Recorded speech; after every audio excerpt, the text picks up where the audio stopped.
Study IQ IAS, अब तैयारी हुई अफोर्डेबल। नमस्कार, मैं हूं आशीष।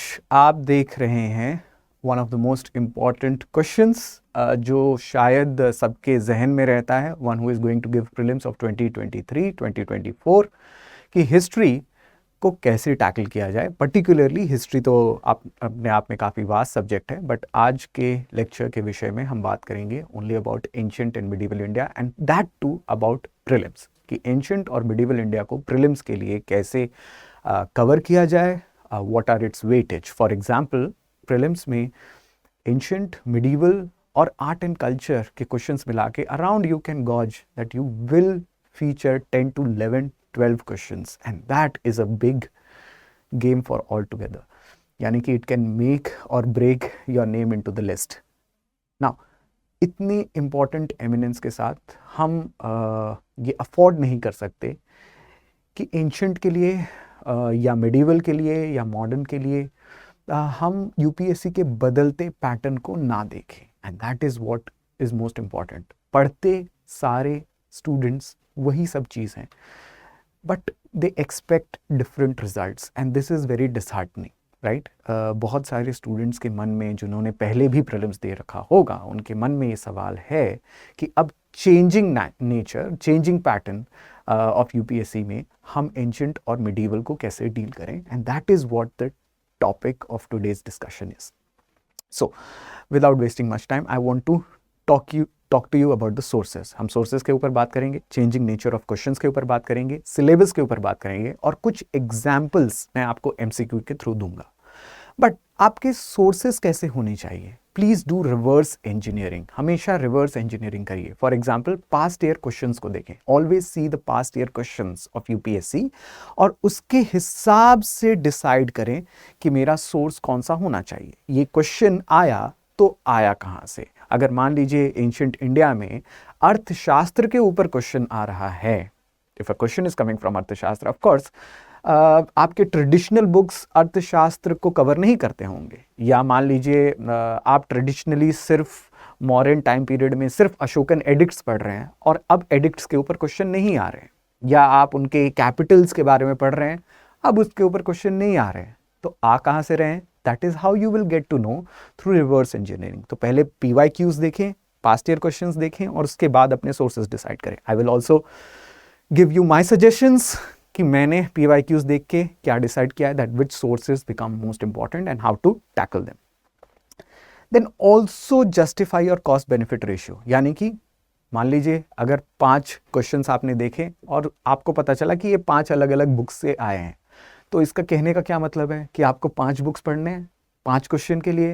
That does not justify your time, because understand, आपको सिर्फ हिस्ट्री नहीं प्रिपेयर करना है, आपको geography, economy, polity, science and tech, current affairs, ये सब कुछ प्रिपेयर करना है, राइट। सो ऑल्सो अपने सोर्सेज को आप निर्धारित करिए ये देखते हुए कि आप कितने कम समय में कितना ज़्यादा सिलेबस और कितनी अच्छी तरीके से कवर कर सकते हैं। ये भी आपको सोर्स डिसाइड करने में मदद करेगा। Should prepare you for mains stage as well. ऐसा नहीं होना चाहिए कि आपने ऑब्जेक्टिव ज्ञान को रोट लर्निंग के लिए एक ऑब्जेक्टिव बुक उठा ली और उसको ऑब्जेक्टिवली ही पढ़ते रह गए। फॉर एग्जांपल, स्पेक्ट्रम जो मॉडर्न हिस्ट्री के लिए स्टूडेंट्स पढ़ते हैं, वो काफ़ी ऑब्जेक्टिव बुक है, वो आपको प्रीलिम्स के लिए शायद बिल्कुल प्रिपेयर कर दे, लेकिन मेंस के लिए वही स्टूडेंट्स स्पेक्ट्रम का हाथ नहीं पकड़ पाते या स्पेक्ट्रम उनकी मदद नहीं कर पाता है। So also make it a point कि फाइनली आपको सिलेक्शन तो मेंस स्टेज देगा, राइट। तो सोर्सेज ऐसी होनी चाहिए जहाँ से प्रीलिम्स और मेंस मेरे दोनों स्टेजेस के सॉल्यूशन मिल जाए। एंड आखिरी, it should also justify the syllabus of UPSC. बहुत सारे स्टूडेंट्स का ये मानना होता है कि यूपीएससी का सिलेबस सागर है, महासागर है, ओशन है, all that epithets they keep on giving, but understand that UPSC भले ही अपने सिलेबस को जितना भी बड़ा बना ले, सिलेबस डिफाइंड है, लिखित फॉर्म पर है, रिटन है, और वो सिलेबस जस्टिफाई करना चाहिए आपके प्रिपरेशन के साथ। Now that is why I will also tell you about the syllabus of UPSC, कि यूपीएससी अपना सिलेबस कैसे लिखती है उनके नोटिफिकेशन में। अगर आप नोटिफिकेशन में जाएं तो प्रीलिम्स का सिलेबस बहुत इनोसेंटली लिखा गया है, बड़े ही सिंपल तरीके से लिखा गया है. For example they will say that history of India from ancient time to medievals coming up to the post modern Indian independence struggle. Simple. Mains के लिए वो ये लिखते हैं that salient features of art form, literature, architecture from ancient to modern times. ये उनके notification से quote unquote लिया गया है. बट क्या इतना सिंपल है सिलेबस? राइट, इतना सिंपल नहीं है. Right, the syllabus is innocently written but actually subsumes a vast set of topics. बहुत सारे वास्ट सेट ऑफ टॉपिक्स हैं. Which are the topics? Now I have listed because ancient और medieval के बारे में हम चर्चा कर रहे हैं. मॉडर्न के बारे में मैं अलग वीडियो निकालूंगा about how to tackle modern India in a strategy, and then I will also put a series of MCQs, past year, PYQs, MCQs, और उसके थ्रू हम देखेंगे. But that in the other video. Today we are talking about sources and the strategy to cover those sources. Ancient India के topics जैसे Indus valley, वैदिक India, वैसे तो pre history भी टॉपिक में आता है लेकिन प्री हिस्ट्री प्रीलिम्स में ज़्यादा पूछा ही नहीं जा रहा है. राइट, जो स्टूडेंट्स ऑप्शनल प्रिपेयर करते हैं उनके लिए ऑब्वियसली प्री हिस्ट्री बहुत ही इंपॉर्टेंट है. मैप से बहुत सारे क्वेश्चंस प्री हिस्ट्री से आते हैं. But those who are preparing for prelims I would rather say you skip that topic. Just थोड़ा बहुत आप NCERT से उसे कवर कर सकते हैं, but no need to do it because UPSC is not asking questions from that end. But UPSC does ask ancient India में IBC, Vedic India, Mauryan dynasty, post Mauryan dynasties like Kushan, Satavahanas, then Guptas के आर्ट, पॉलिटी, न्यूमिस्मैटिक्स के ऊपर बहुत सारे question आए. Numismatics का मतलब coins के ऊपर बहुत सारे क्वेश्चन आए हैं. Post Guptas like Pallavas, Chalukyas, Cholas, Rashtrakuta which is the early medieval part, Pala, Gurjara, Pratiharas, the Rajput, early dynasties, जो आपको अर्ली मिडिवल इंडिया के तौर पर लिखे जाता है. और जब आप मिडिवल इंडिया पढ़ते हैं so of course you will learn about the tripartite struggle, Rashtrakutas, Gurjara Pratiharas, the Cholas, the Palas etcetera. Delhi सल्तनत की पॉलिटी, आर्ट, उनके सूफिज्म से चलते हुए सिलसिले या भक्ति से रिलेटेड क्वेश्चंस, सैयद्स, लोदीज जो दिल्ली सल्तनत के बाद में आ रहे हैं, उसी के समानांतर बन रहे विजयनगर, बहामनी डायनेस्टी जो साउथ ऑफ इंडिया में जन्म ले रहे हैं, और साथ ही साथ later on the coming up of Mughals with the battles of Panipat etcetera. और मुगल्स से रिलेटेड लिटरेचर, भक्ति, रिलीजन, इकोनॉमी से ज़्यादा क्वेश्चन आ रहे हैं. साउथ ऑफ इंडिया के भी बहुत सारे इंपॉर्टेंट किंगडम्स जो शायद आप NCERT में नहीं पढ़ पाते, बट वैसे भी किंगडम्स लाइक काकतीय डायनेस्टीज के ऊपर बहुत सारे क्वेश्चन आए हुए हैं. मराठाज, पेशवाज के पॉलिटी और एडमिनिस्ट्रेशन के ऊपर, और सदर्न किंगडम्स ऑफ डेक्कन, जो डेक्कन के सदर्न किंगडम्स थे like Ahmednagar, Bijapur, Golconda, Khandesh etcetera. Now ये सब आपके सिलेबस के पार्ट हैं. इतना विस्तृत सिलेबस है. राइट, आप कहेंगे sir how will we complete एक एक चीज़? राइट, एवरी सिंगल टॉपिक हम कैसे कंप्लीट करेंगे? इसीलिए आपको देखना चाहिए PYQs, और आपको ये भी देखना चाहिए कि कैसे UPSC अपने क्वेश्चंस के पैटर्न को चेंज कर रही है. पहले क्वेश्चंस आया करते थे about dates, about successions, about number of rulers, wars, treaties signed, उनके नाम क्या थे, सक्सेशंस, कौन से रूलर्स के बाद कौन से रूलर्स आए एक्सेट्रा. अब ये क्वेश्चंस शिफ्ट हो रहे हैं फ्रॉम 2012 ऑनवर्ड्स. अब कौन से क्वेश्चंस आने लगे हैं? Questions with more emphasis on art and culture, architecture, religious movement, conceptual questions on economic history की इकोनॉमिक हिस्ट्री से रिलेटेड कंसेप्चुअल क्वेश्चंस आ रहे हैं. Why Gupta age known as golden age in economy is not so golden age as compared to Kushan's. Now this is a conceptual question. Was there slavery in ancient India during the time of Mauryan dynasty? It's a conceptual question. Literally कोई fact आपको कहीं पे लिखा हुआ नहीं दिखेगा. You have to derive those questions, or questions which compare one dynasties with the other or one time period with the other. For example, ऐसे questions आपको मिलेंगे जो इंडस वैली सिविलाइजेशन को वैदिक एज से कंपेयर कर रहा हो. राइट, मतलब आप साइलो में याद करके जाते हैं कि IBC के ये फीचर्स हैं, उनके ये कस्टम्स हैं, उनके ये ट्रेडिशन हैं, उनका ये आर्कियोलॉजिकल एविडेंस है. या आप याद करके जाते हो कि वैदिक एज जो है वो वैदिक एज क्यों बन रहा है, उसके रीजन या ओरिजिन का क्या कहानी है, उसके सोर्सेज क्या है, वेदास क्या है, वेदास के अंग क्या हैं. बट वो ये सब पूछ के थक चुके हैं. That questions have got exhausted. तो अब वो क्या पूछ रहे हैं? वो इन दोनों को इंटरकनेक्ट करने वाली हिस्ट्री के बारे में भी पूछ रहे हैं. So we will also discuss some of the examples with questions. तो हम क्वेश्चंस के थ्रू वो देखेंगे ऐसा कैसे हो रहा है, क्यों हो रहा है.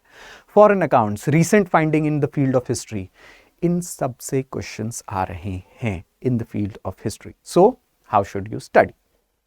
Not just focus on facts, सिर्फ फैक्ट्स पर मत फोकस करिए, focus on also on why and hows of history, कि ऐसा हो रहा है तो क्यों हो रहा है, राइट? फॉर एग्जाम्पल, आपको पूछना चाहिए कि अगर इंडस वैली सिविलाइजेशन डिक्लाइन हो रही है और वैदिक एज आ रहा है तो दोनों के बीच में इतना बड़ा गैप क्यों है, फॉर एग्जाम्पल, या दोनों के मटेरियल कल्चर में गैप क्यों है, ये कंसेप्चुअल क्वेश्चन है. या क्या आर्यन डिबेट थियोरी या आर्यन रेस थियोरी सही है, या उसमें क्या नए रिसेंट फाइंडिंग्स मिले हैं. फॉर एग्जांपल, राखीगढ़ी में एक्सकवेशंस में बहुत बड़े नेक्रोपोलिस यानी कि स्केलेटल या बरियल ग्राउंड्स हमें मिला है. इसका क्या इफेक्ट पड़ता है इंडस वैली सिविलाइजेशन की हिस्ट्री में.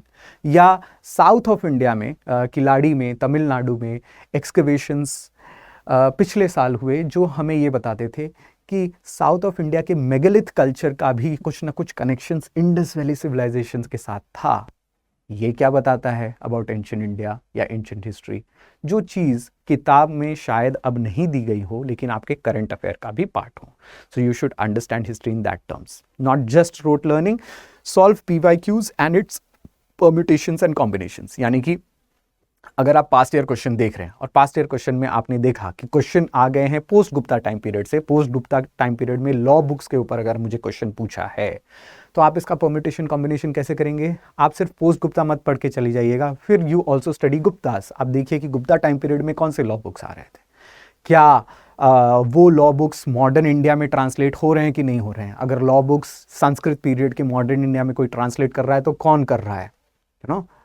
क्या ओरिएंटलिज्म स्कूल ब्रिटिशर्स के आने के साथ ट्रांसलेशंस हो रहा है. फॉर एग्जांपल, जिस साल लॉ बुक्स के बारे में क्वेश्चन पूछा जा रहा है उसी साल ब्रिटिशर्स, वो ब्रिटिशर्स जो उसी लॉ बुक को ट्रांसलेट कर रहे थे उसके बारे में क्वेश्चन पूछा जा रहा है. विलियम जोन्स के बारे में क्वेश्चन पूछा जा रहा है, वॉरेन हेस्टिंग्स के बारे में क्वेश्चन पूछा जा रहा है. सो इसको हम कहते हैं एक PYQ से एक पास्ट ईयर क्वेश्चन का परम्यूटेशन कॉम्बिनेशन निकालना, राइट? कि उस क्वेश्चन से और कितने बृहद क्वेश्चंस आ सकते हैं. And finally, compartmentalise your questions according to the chapters of history. आपको चैप्टर्स मैंने आपको बताए, तो आप देखिए कि हर साल कौन से चैप्टर से PYQs कहाँ पे आ रहे हैं. नाउ इतना सब कुछ करना मैं जानता हूँ those who are starting now उनके लिए बहुत हैवी होगा, टफ होगा. नॉट टू वरी, ठीक है. यहाँ पर हम आपकी मदद के लिए हैं. This is where I step in. So जैसे कि मैंने आपको कहा, मैं अगले सीरीज ऑफ वीडियोस में मैं MCQs और PYQs भी डिस्कस करूंगा, right? And I will also help you compartmentalise that. Now source material for ancient and medieval. In very simple way मैंने दो भागों में सोर्स मटेरियल को डिवाइड किया है. फाउंडेशनल मटेरियल, जिससे आपका फाउंडेशन क्लियर हो. New NCERTs themes in Indian history, ये 3 वॉल्यूम में प्रेजेंट है. Themes in Indian history volume 1, volume 2, volume 3. ये NCERT, नया NCERT आया है जो आपको पॉलिटिकल हिस्ट्री नहीं बताता लेकिन कल्चरल हिस्ट्री बताता है.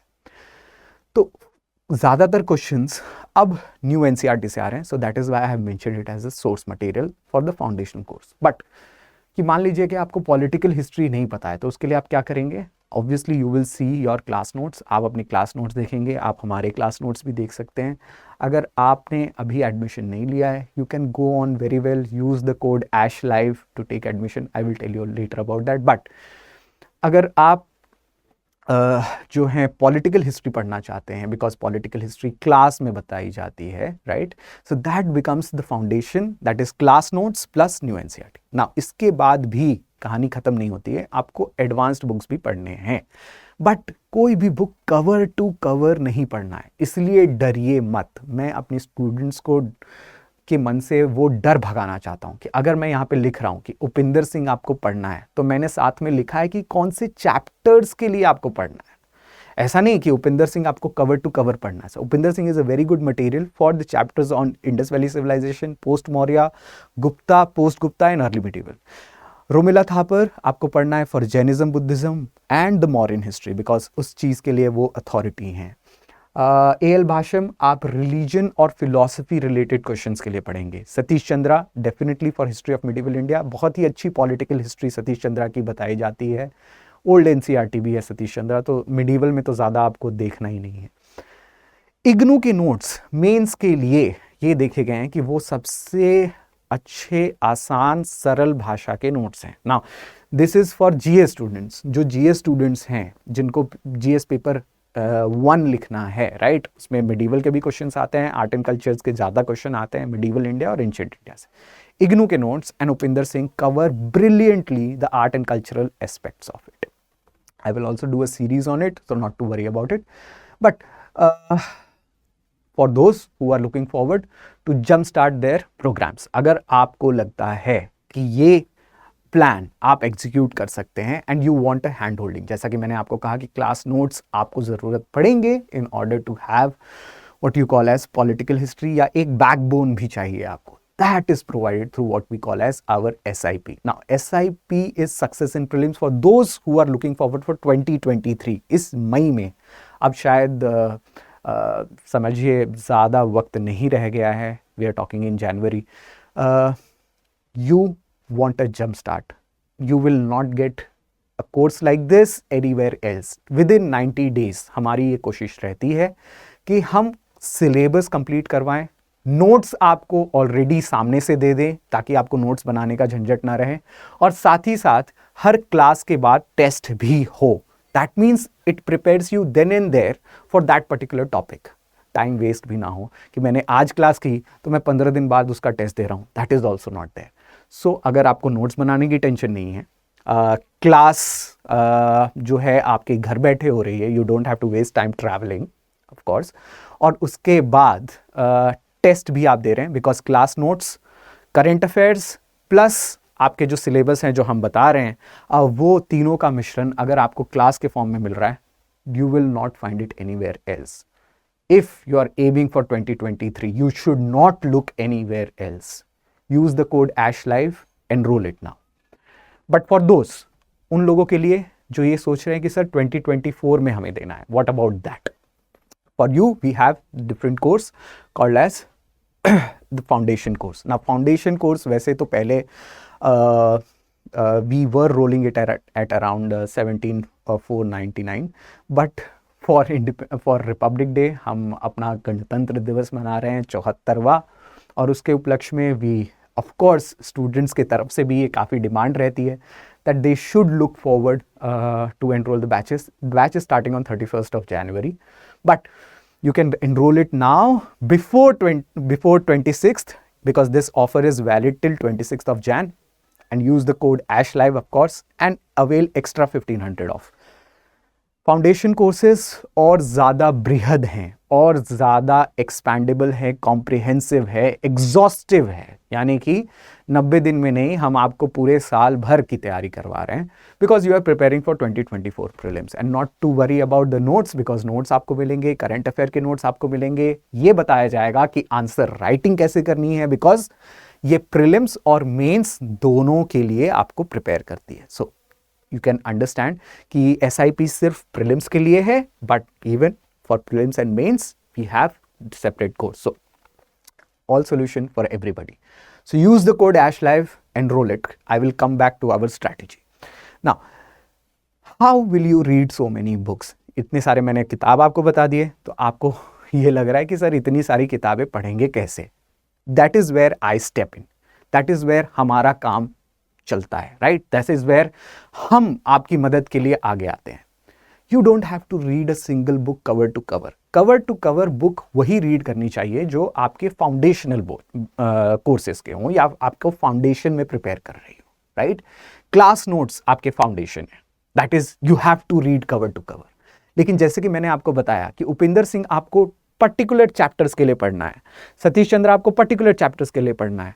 अब वो चैप्टर्स आप पढ़ेंगे और अपने फाउंडेशन वाले क्लास नोट्स में ऐड करते जाएंगे. This is where we come in. Now how to do reverse engineering. सबसे पहले आपको फर्स्ट रीडिंग करनी होती है. NCERT आपका फाउंडेशन है, तो कोई भी फाउंडेशन को आप पहले फर्स्ट रीडिंग करेंगे. फर्स्ट रीडिंग में कोई भी स्टूडेंट इस बात की बिल्कुल परवाह या टेंशन नहीं करेगा कि उसे फैक्ट्स उसी समय समझ में आ रहे हों. This is what I follow in my class. देखिए, history is not just about facts. History is about a story. पहले कहानी समझिए. That is what you will do in the first reading. In the second reading you will analyse the PYQs from that topic. फिर आप UPSC के past year questions में जाएंगे, वो भी हम आपको प्रोवाइड कर रहे हैं, और उसके साथ साथ एमसीक्यूज भी प्रोवाइड कर रहे हैं बाय द वे। बट आप पास्ट ईयर क्वेश्चंस में जाएंगे, और पास्ट ईयर क्वेश्चंस में जाने के बाद आप देखेंगे कि मैंने जो टॉपिक पढ़ा उसमें से कौन से टॉपिक से सबसे ज़्यादा क्वेश्चंस आ रहे हैं, है ना। आपको प्रिपरेशन टाइम के हिसाब से करना है, आपको दूसरे सब्जेक्ट्स को भी जस्टिफाई करना है, आपको साइंस भी पढ़ना है, आपको आपके ऑप्शनल्स भी पढ़ने हैं, आपको करंट अफेयर्स भी पढ़ना है, आपको इकोनॉमी भी पढ़ना है ना। तो सब कुछ, मैं हिस्ट्री का टीचर हूँ तो ज़रूरी नहीं कि मैं हिस्ट्री में ही आपको बांध के रखा हूँ। That is the approach, we have a holistic approach, right. So analyse the PYQ from that topic, और थर्ड में आपको सजेस्टिव एडवांस मटेरियल करना है फ्रॉम दैट टॉपिक, ठीक है। जब आप 3 बार रीडिंग करेंगे, फैक्ट अपने आप आपको ध्यान में आ जाएंगे। सबसे पहले आप क्लास करेंगे, क्लास में हम आपको कहानी और फैक्ट दोनों का मिश्रण बताएंगे। क्लास लेने के बाद आप अपने फॉर्म में या अपने वर्ड्स में उसकी समरी करेंगे for just with in 15 minutes और 20 मिनट्स आप 3 घंटे की क्लास के बाद उसको समराइज कर सकते हैं। दूसरे दिन आप उस क्लास के बेस पे टेस्ट लेंगे और उस क्लास के टॉपिक से रिलेटेड PYQs और एडवांस मटेरियल की एनालिसिस करेंगे, जो हम आपको बता रहे हैं कि सर आप देखिए इस टॉपिक से, इस बुक से ये टॉपिक पढ़ना है। Your topic is completed, your analysis is completed, आपके पास नोट्स बने हुए हैं। कोई भी क्वेश्चन आने दो, कोई भी एग्जाम होने दो, आप यूपीएससी की एग्जाम छोड़िए, आप स्टेट सिविल सर्विसेज की या हिस्ट्री, जहाँ पर अगर आप NDA वगैरह भी दे रहे हैं, बिकॉज यूपीएससी के स्टूडेंट्स वो देते रहते हैं, you will be prepared for any level of examinations from top to bottom. That is the holistic approach. इसको इस तरीके से आपको कवर करना है। That is what I am trying to say. Now for example look at the 2017 pre question. That is what I was trying to say कि कैसे questions के लिखने या बोलने के स्ट्रैटेजीज चेंज हो रहे हैं। अब ये क्वेश्चन आपको ऋग्वेद से और इंडस वैली सिविलाइजेशन को कंपेयर करने वाला क्वेश्चन है। फॉर एग्जाम्पल ये कहता है the Rigvedic Aryans used coat of mail and helmet in warfare, whereas people of Indus valley civilisation did not leave any evidence using them. कि हेलमेट यूज कर रहे थे Rigvedic Aryans, but Indus valley civilisation में हमें warfare का कोई evidence नहीं मिलता है। चलो देखते हैं। Second, Rigvedic Aryan knew about gold, silver, copper, whereas Indus Valley knew only about copper and iron. Indus Valley जो है वो कॉपर और आयरन पर्टिकुलरली उसके बारे में जानता था। अगर आयरन के बारे में जानता तो आयरन एज कॉपर एज के बाद में क्यों आता? हम इंडस वैली सिविलाइजेशन को ब्रॉन्ज एज सिविलाइजेशन भी बोलते हैं। इसी तरीके से आप एलिमिनेट कर देते हैं, एक ऑप्शन को ही आप एलिमिनेट कर देते हैं, ऑफ कोर्स, राइट। थर्ड ये बोल रहा है कि Rigvedic Aryans had domesticated horse, whereas there is no evidence of Indus Valley people having been aware of this animal at all। कि ये एनिमल हम अवेयर भी नहीं थे, इंडस वैली सिविलाइजेशन अवेयर भी नहीं थी। हॉर्स क्विंटेसेंशियली एक थप्पा है, एक सिंबल है आर्यंस का, कि आर्यंस जो है वो हॉर्स को डोमेस्टिकेट कर रहे हैं। अश्वमेध यज्ञ जो है वो सबसे इंपॉर्टेंट यज्ञ है ऋग्वेदिक सिविलाइजेशन में। तो आप ये समझ सकते हैं कि सेकेंड ऑप्शन ऑटोमेटिकली गलत जा रहा है, right. Yes, Indus valley civilisation के पास हमें वॉरफेयर से जुड़े हुए भाले या any kind of weapon, iron made weapons देखने को नहीं मिलते हैं। It is a bronze age civilisation. बहुत ही सिंपल सादे तरीके से आप इस क्वेश्चन को आंसर कर रहे हैं। बट क्वेश्चन दिखाने का तात्पर्य आपको ये था, ये बताना था कि नेचर ऑफ क्वेश्चंस अलग हो रहे हैं। यहाँ पर फैक्ट याद करके जाने में आपको कोई ज़्यादा मदद नहीं होगी, बल्कि इस पे कि आप कंसेप्चुअली दोनों सिविलाइजेशन या दोनों कल्चर के बारे में समझें। डिबेट ये है कि ऋग्वेदिक सिविलाइजेशन, ऋग्वेदिक कल्चर क्या इंडस वैली सिविलाइजेशन को हटाकर आ रहा था। इनफैक्ट ये भी कहा जाता है one of the theories of decline कि आर्यन इन्वेजन हुआ था। कहाँ पर? इंडस वैली सिविलाइजेशन में। और वो आर्यन इन्वेजन की वजह से इंडस वैली सिविलाइजेशन का डिक्लाइन हुआ था। लेकिन ये एक थियरी है जो ज़्यादातर आज भंग हो चुकी है। इसके अलावा भी बहुत सारे थियरीज हैं डिक्लाइन के, जिसमें एनवायरमेंटल कॉज है, जिसमें अर्थक्वेक है, जिसमें रिवर शिफ्टिंग्स के कॉजेस हैं, जिसमें फ्लडिंग के कॉज हैं, ड्रॉट्स के कॉज हैं, एक्सेट्रा एक्सेट्रा, राइट। सो ये क्वेश्चन आप भले ही रट के जाएंगे कि देखिए 5 कारणों से इंडस वैली सिविलाइजेशन का पतन हुआ, लेकिन क्वेश्चन जो आ रही है वो कंपेयर कर रही है आपको ऋग्वेदिक और इंडस वैली सिविलाइजेशन से। ये मेरे कहने का तात्पर्य था। एक क्वेश्चन और हम देखेंगे विथ रिस्पेक्ट टू 2022 प्री। इसमें ये कहा गया है कि अकॉर्डिंग टू कौटिल्याज अर्थशास्त्र which of the following is correct?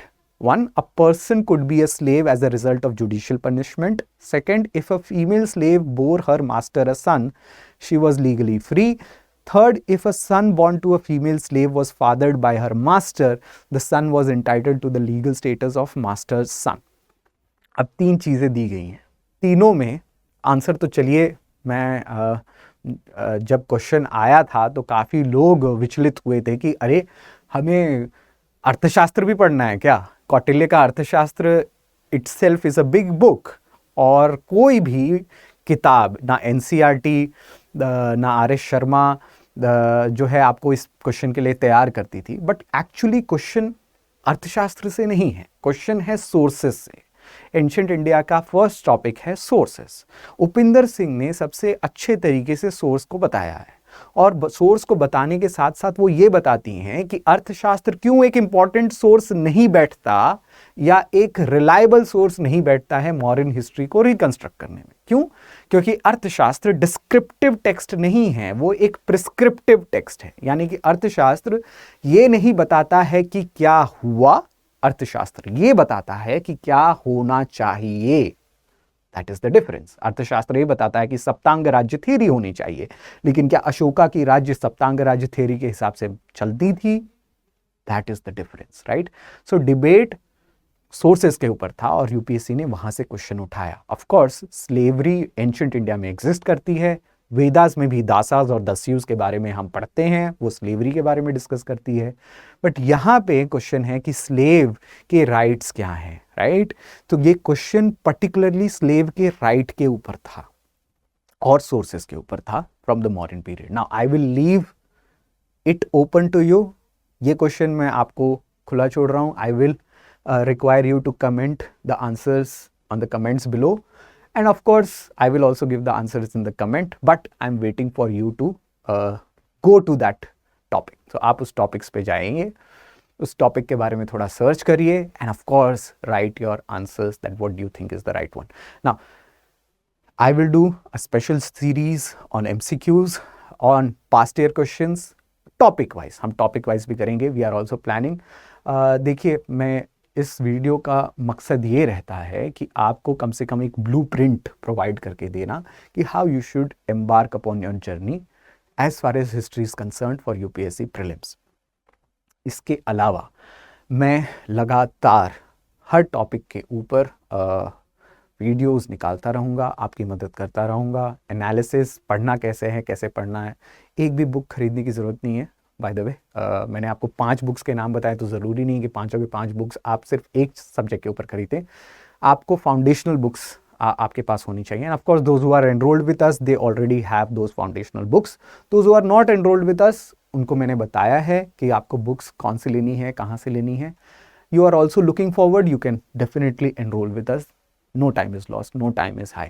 So again, before ending up, I would also tell you to keep watching for more MCQ based series. Enroll if you think that you are given this much prepared. अगर आपको लग रहा है कि आप में हिम्मत है, जज्बा है, आप कर सकते हैं, तो आप हमारा हाथ पकड़िए. We are ready for the sprint. ये 2023 का स्प्रिंट है और मैराथन जो है वो 2024 का है. तो दोनों के लिए हम तैयार हैं, दोनों चीज़ों के लिए हम आपके साथ तैयार हैं. बस ज़रूरत है आपके हिम्मत की. तो हिम्मत बनाइए, आगे बढ़िए और स्ट्रैटेजी फॉलो करिए और इस एग्जाम को क्रैक करिए.